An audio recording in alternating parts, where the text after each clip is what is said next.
great job of spacing the floor, and we didn't get to some of their shooters particularly late in the game.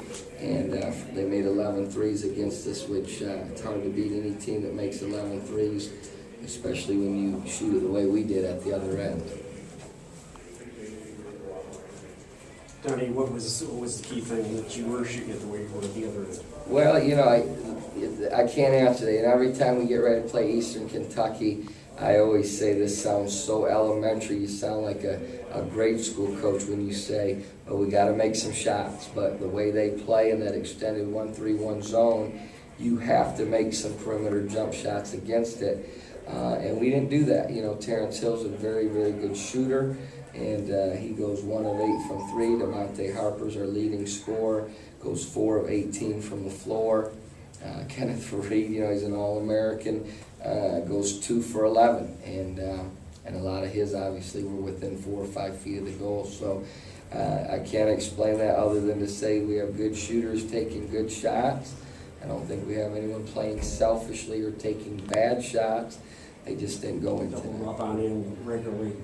Did he get frustrated out there, do you think? I don't think he got frustrated. You know, Kenneth has seen that for really 3 years, and the biggest thing is when he plays well and we win, the double teams never really get acknowledged. When he doesn't play as well or we get beat, then it becomes, well, you know, they're doubling Kenneth. Well, you know, he's seen that for 2.5, 3 years now. That it is what it is. 45% from the free throw line overall. I thought Sam missed a couple big ones late.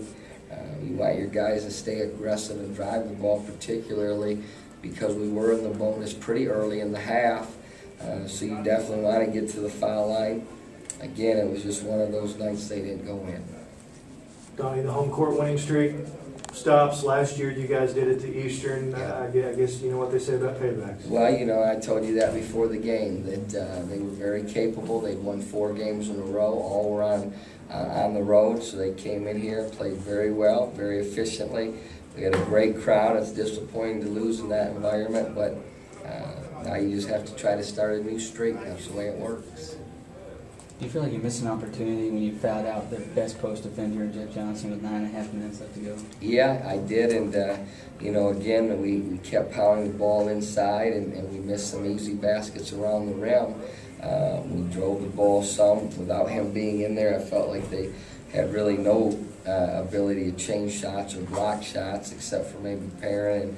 And you know, the bottom line is we didn't take advantage of that opportunity. I do think it was a good opportunity, but I thought Kenneth took good shots. He was 2 for 11. Maybe one of those would you consider a challenge shot.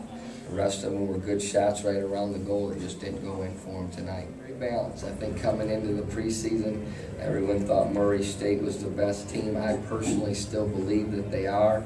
Austin Peay has shown themselves to be very good. Tech and State are dramatically improved from last year.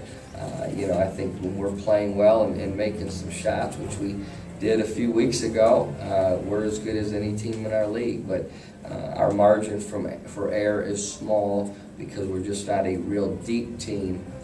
We played basically 2 guys off the bench, and in particular, if our 3 seniors don't play well, it's hard for us to win.